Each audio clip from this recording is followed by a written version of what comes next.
Welcome to another edition of Digital Dialogue by Maritime Gateway. Today we have with us a guest, Mrs. Harjeet Kaur Joshi. Mrs. H.K. Joshi is the chairperson and managing director of Shipping Corporation of India. She joined Shipping Corporation of India in 2015 as Director of Finance and was also appointed as Chief Financial Officer. During her term, lasting less than 5 years, she had multiple additional charges from time to time at the board level as Director Personnel and Administration, Director Bulk Carrier and Tankers, and finally Chairman and Managing Director from 12th September 2019.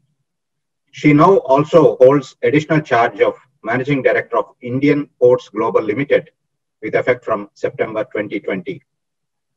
Mrs. Joshi had 3 decades of extraordinarily rich and diversified experience with ONGC, which included business acquisitions and turning around of ONGC Videsh Limited.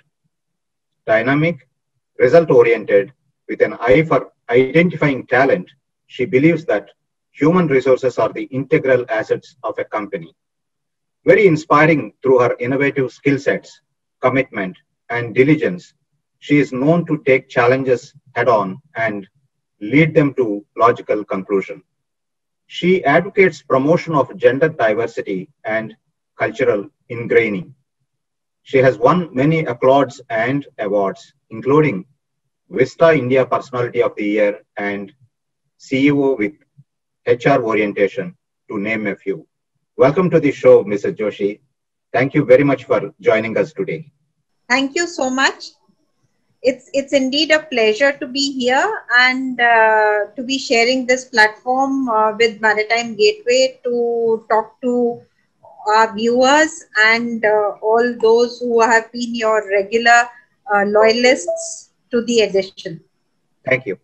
Mrs. Joshi, let me begin by asking you, Shipping Corporation of India is into 3 key segments of the business: containers, bulk, and LNG. Tell me, in the post-pandemic scenario where market started looking up and business seems to be back to usual, how do you see these 3 key segments of business outlook for Shipping Corporation of India? See, as you would know that SCI is the most diversified shipping company in India, and like you very rightly said, we work in all the segments of shipping. In fact, we are the only Indian shipping company which has a presence in all the segments of shipping. So with respect to tankers, I'll start because that is by far the largest segment of the Shipping Corporation of India. However, the tanker rates, freight rates, TCY yields are not looking very attractive currently, and the freight rates are at an all-time low, because of which even our operating costs are currently not getting covered. And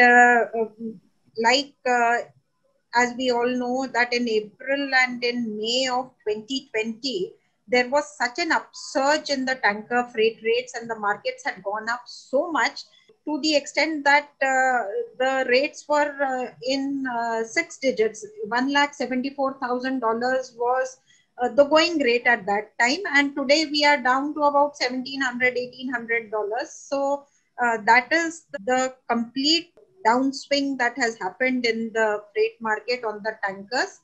Because of that, we see that the tanker will continue to be at this low level. Substantial floating storage which was created, there is still a lot of floating storage which is being used to get the delivery to the refineries, because of which the demand and supply on the tanker front is not at all looking very optimistic. And we don't consider these rates to really move or improve in the next quarter. On the bulk side, we are finding that bulk rates have formed up substantially well because of the economies opening up. And as you know that the bulk trade is primarily what feeds the infrastructure and the economic growth. And after the pandemic, economies have been hit so badly that economies, once they have started opening up, we see a demand for the bulk going up. Primarily, of course, China has always been a driver for the bulk trade. And because of the manufacturing activity picking up in China, also because of the grain trade, we have seen that the bulk market is substantially stable, and we expect that with the revival of the economies, the bulk will continue to do well in the time to come. The rosy picture is on the container side, where the liner has actually taken all of us by complete surprise.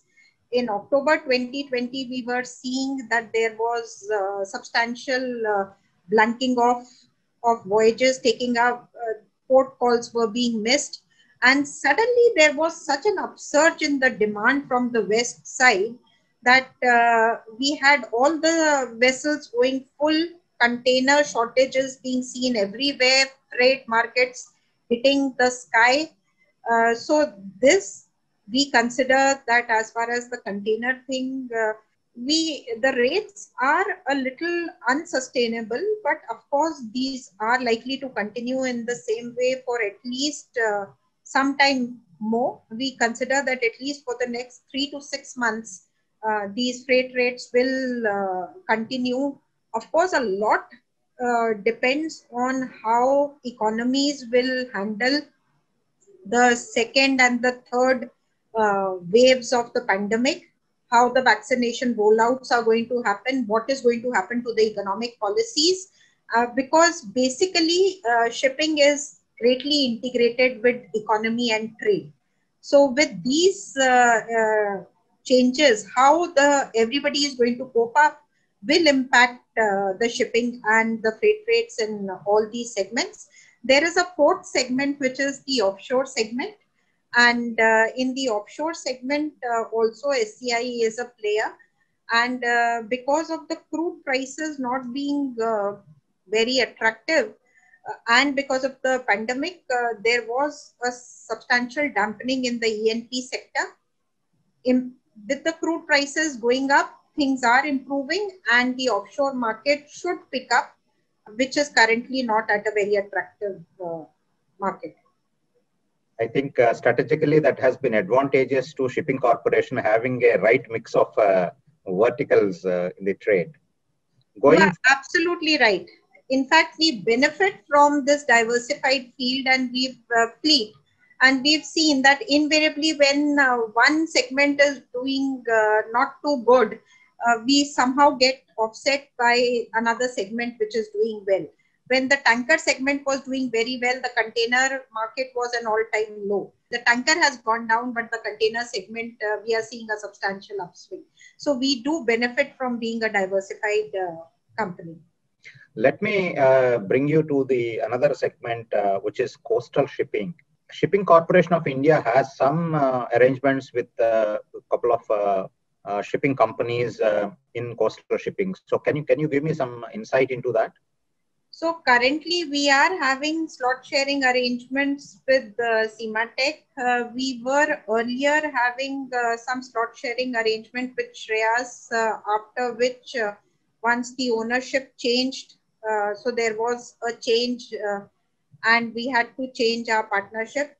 So currently we are with Sematech, but going forward, we would like if we can get some more partners to share, because we would like to increase our presence in the coastal trade, because considering that the Indian economy is actually supposed to be the bright spot in 2021 and going forward, considering that it is going to be the fastest growing economy, and it is stated to grow at about 11.5%, which is going to be our GDP, which is going to be the highest amongst all other economies.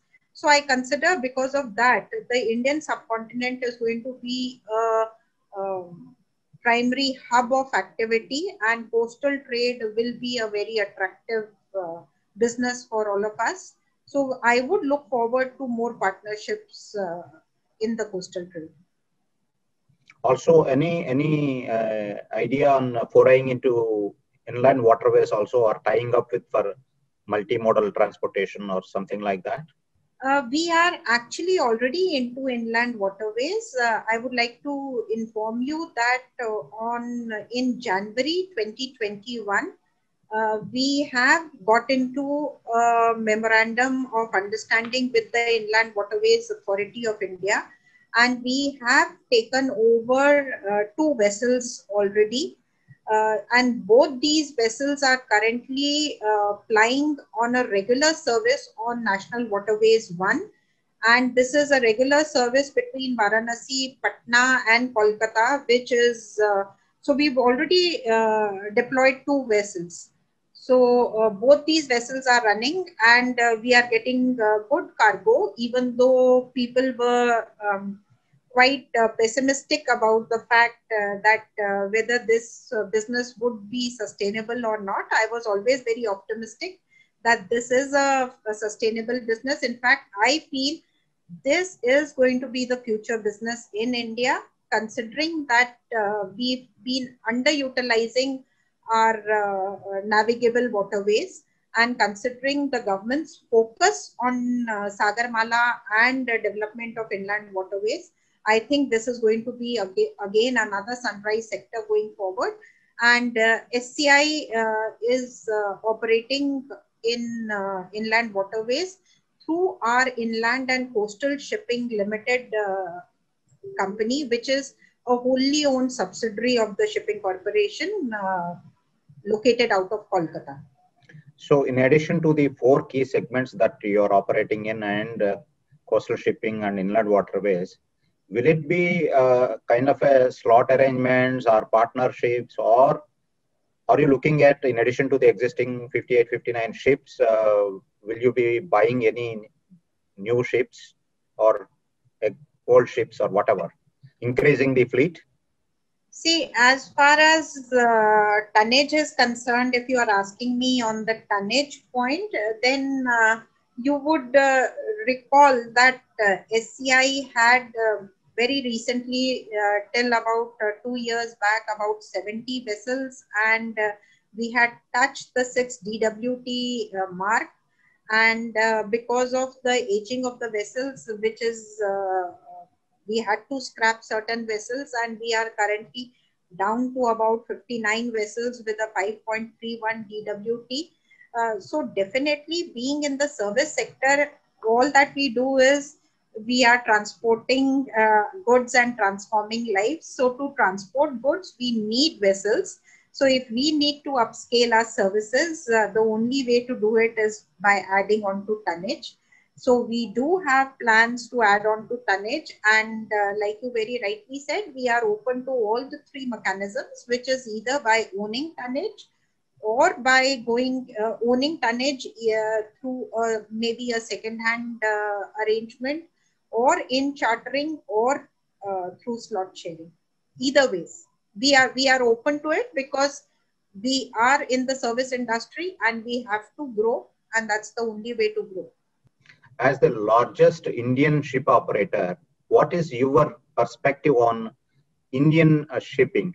Because always Indian ships or Indian shipping companies are not given the level playing field that has been the concern. Now, with a lot of proactive policy changes that are coming from Government of India, how do you see it evolving? See, if we will recall, the Honorable Finance Minister in her recent budget speech last month, she talked about a subsidy of 1,624 crores to the shipping industry for the Indian flag vessels. And the government has already been giving the right of first refusal to the Indian flag vessels. However, I consider that probably the maritime sector did not get the due importance it should have got, considering that we have a 7,500 kilometers long coastline. So considering that in fact, India is, we are the only country after which a ocean is named. So I think that itself brings out the importance that the maritime industry or the sector should have in the Indian economy. And I think the government is now realizing that, and there are changes, positive changes which are coming in the mindset and with respect to the reforms and the changes. I consider that for the Indian economy, having a increase in the Indian flag is a necessity, is going to be a priority. And if the Indian cargo is going to be transported on Indian flags, it's going to really boost the Indian economy. And I'm sure the government is working on that. Madam, let me come to this hot question about disinvestment. Already there is a lot of information is available in the public domain, but my question is there seems to be 7 8 expression of interest already came in. So why is this interest on Shipping Corporation of India? What do you think? Because shipping business is a cyclical business and we are still in the pandemic or post-pandemic recovering stage. So why is this interest on Shipping Corporation India? What is the glamour that SCI has? Mr. Ravi, even though you are interviewing me, I cannot cross question you. But why do you consider this to be a hard question?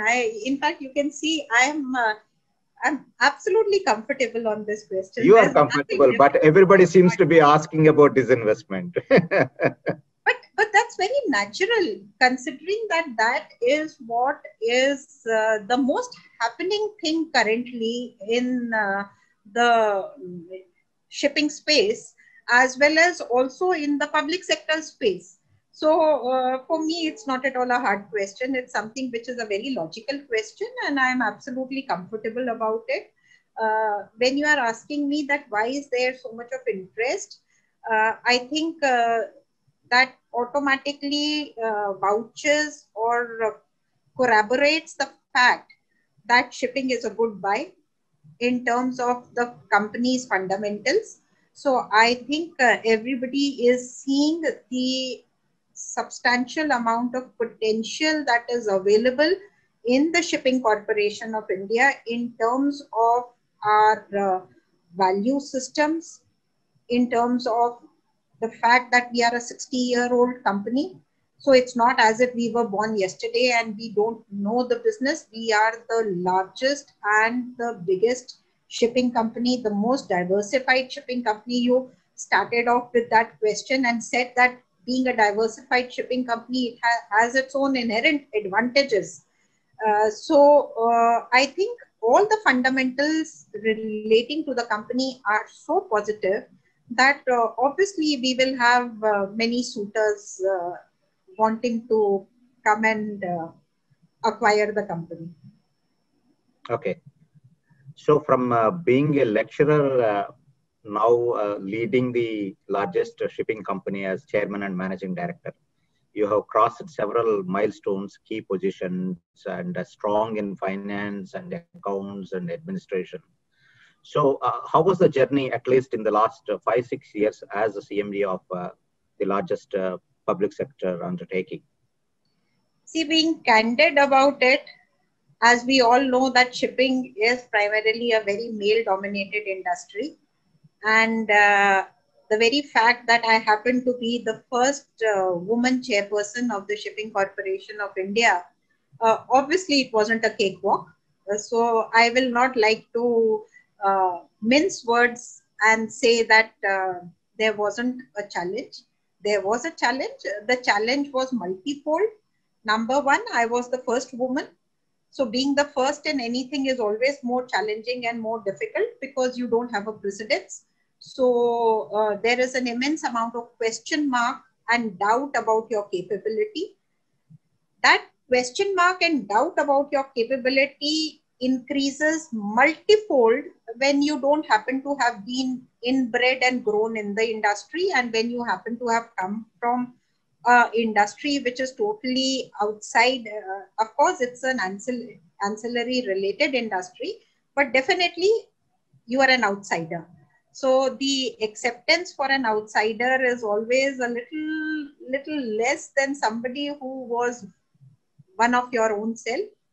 So having said that, I think I have put it nicely, even though I don't feel bad about it. It's absolutely fine. There are hostilities and there are reservations. But I think that is where the challenge comes. That is where I got an opportunity amongst the hostility and amongst the doubt. I could prove myself. I think that is where my achievement lies. So it wasn't a easy journey.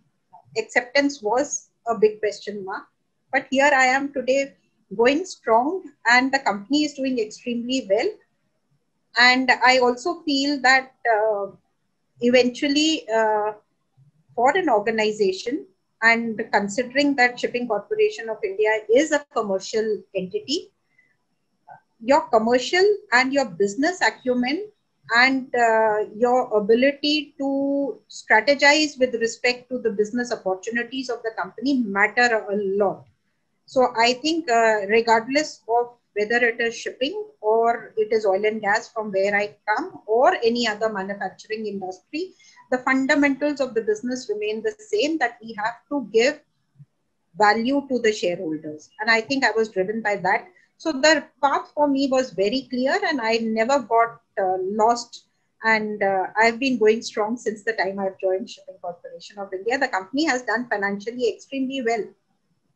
On that note, thank you very much for joining us and sharing your insights into not only into the company's operations and future, about yourself as the chairman and managing director of the company. Thank you very much, and we wish you all the best in all your future initiatives. Thank you. Thank you very much.